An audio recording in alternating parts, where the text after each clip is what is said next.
नमस्कार दोस्तों, स्वागत है आपका हमारे चैनल धर्म गंगा सागर में। आज एक बार फिर हम हाजिर हैं आपके लिए एक रोचक और ज्ञानवर्धक कहानी लेकर। आज की जो यह कहानी होने वाली है यह है मकर संक्रांति के ऊपर। जी हाँ दोस्तों, जैसा कि आप सब जानते हैं कि अभी मकर संक्रांति आने वाली है, तो अब सुनते हैं मकर संक्रांति की पावन पुनीत कथा। मकर संक्रांति के दिन इस कथा को सुनने का बड़ा ही महत्व है, तो चलिए शुरू करते हैं। एक समय की बात है, एक नदी में दो मछलियां तैरती रहती हैं। एक मछली दूसरी मछली से पूछती है कि सुनो सखी, मकर संक्रांति का त्योहार आ रहा है, तो इस नदी में सभी लोग स्नान करने आएंगे, चलो हम नदी के बीच में चल देते हैं।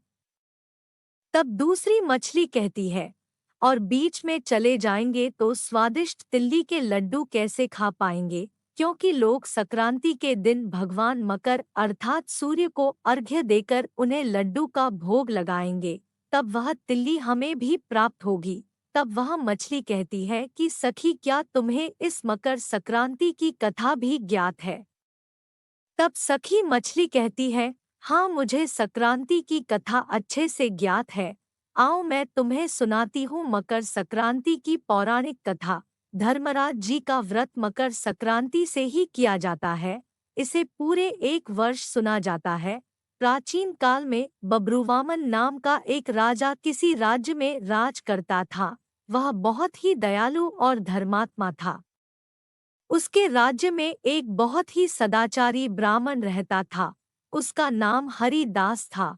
वह बहुत तपस्वी था। उसकी पत्नी का नाम गुणवती था।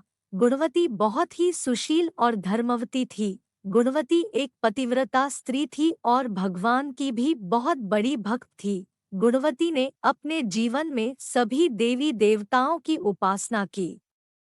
एकादशी, महाशिवरात्रि और जन्माष्टमी जैसे सभी व्रत वह पूरे विधि विधान से करती थी, और वो अतिथि के सेवा सत्कार से भी मुँह नहीं मोड़ती थी। इस प्रकार वह जीवन भर धर्मपरायण रही।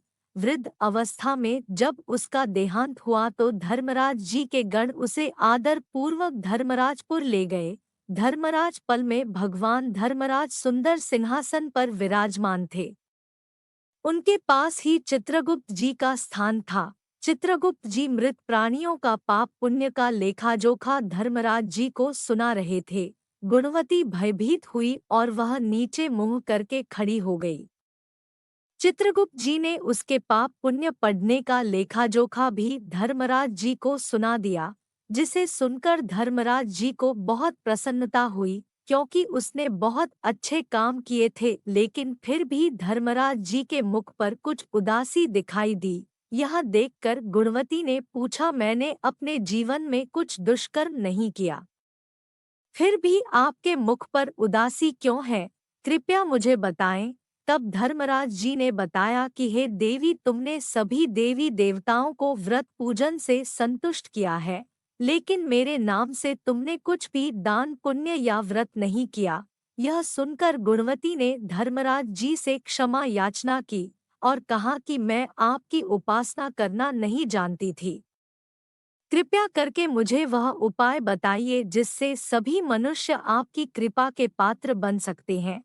यदि मैं आपके मुख से भक्ति मार्ग सुनकर मृत्यु लोक वापस जा सकूं, तो आपको संतुष्ट करने का प्रयास मैं अवश्य करूंगी। तब धर्मराज जी ने बताया कि मकर संक्रांति के दिन जब सूर्य देवता उत्तरायण में प्रवेश करते हैं, उसी दिन से मेरी पूजा प्रारंभ करना चाहिए। पूरे एक साल तक मेरी पूजा करे और मेरी कथा सुने। एक दिन भी मेरी पूजा या कथा नहीं छूटनी चाहिए। साथ ही धर्म के इन 10 नियमों का पालन करना चाहिए, जैसे कि धीरज रखना और संतुष्ट रहना और क्षमा करना, चोरी नहीं करना, अपने मन में पराये पुरुष या पराई स्त्री का विचार नहीं आने देना, और मानसिक शारीरिक रूप से शुद्ध रहना, इंद्रियों को वश में रखना, बुद्धि को वश में रखना यानी बुरे विचार न करना, पाठ पूजा और करना, व्रत करना और व्रत की कहानी सुना, सच बोलना और सच्चा व्यवहार करना,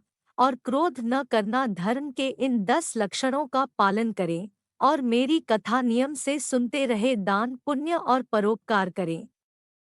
और 1 वर्ष में मकर संक्रांति के दिन इस व्रत का उद्यापन करें और अपने सामर्थ्य के अनुसार मेरी मूर्ति बनवाकर उसकी प्राण प्रतिष्ठा करें और उसकी पूजा और हवन करें। साथ ही चित्रगुप्त जी की पूजा भी करें और काले तिल के लड्डू का भोग लगवाएं, ब्राह्मण भोजन करवाएं, बांस की कटोरी में 5 पाई अनाज दान करें। इसके अलावा गद्दा, तकिया, कंबल, चादर, चप्पल तथा लोटा वस्त्र आदि भी देने चाहिए। हो सके तो गोदान भी करे। धर्मराज जी की बात सुनकर गणपति ने विनती करी, हे प्रभु, मुझे फिर से मृत्यु लोक जाने दे, जिससे मैं आपके व्रत को करूं और इस व्रत का प्रचार मैं बाकी लोगों में भी कर सकूं। धर्मराज जी ने इसके लिए अपनी सहमति दे दी। गुणवती वापस जीवित हो गई, उसके शरीर में जान आ गई और वह उठ खड़ी हुई। उसके सभी परिवारजन उसे देखकर बड़े प्रसन्न हुए। गुणवती ने धर्मराज जी वाली सभी बातें अपने पति को बताई। उसने कहा, हम धर्मराज जी का व्रत अवश्य करेंगे और धर्म का पालन भी करेंगे। मकर संक्रांति के आने पर गुणवती और उसके पति ने धर्मराज जी के इस व्रत का पालन विधि पूर्वक किया। 1 वर्ष के बाद इस व्रत का उद्यापन विधि विधान से किया। इस व्रत के प्रभाव से उन्हें धर्मराज जी की कृपा प्राप्त हुई और मोक्ष और स्वर्ग की प्राप्ति हुई। ऐसा एक मछली अपनी सखी को सुनाती है, तब वह दूसरी मछली कहती है कि बोलिए धर्मराज भगवान की जय। तो दर्शकों, कैसी लगी आपको आज की यह कहानी? कमेंट सेक्शन में कमेंट करके ज़रूर बताइएगा। और यदि आपने हमारे चैनल को अभी तक सब्सक्राइब नहीं किया है तो इसे सब्सक्राइब करें, वीडियो को लाइक करें, शेयर करें, बेल आइकन को टच करें। मिलते हैं आपसे अगले रोचक और ज्ञानवर्धक वीडियो में, तब तक के लिए धन्यवाद।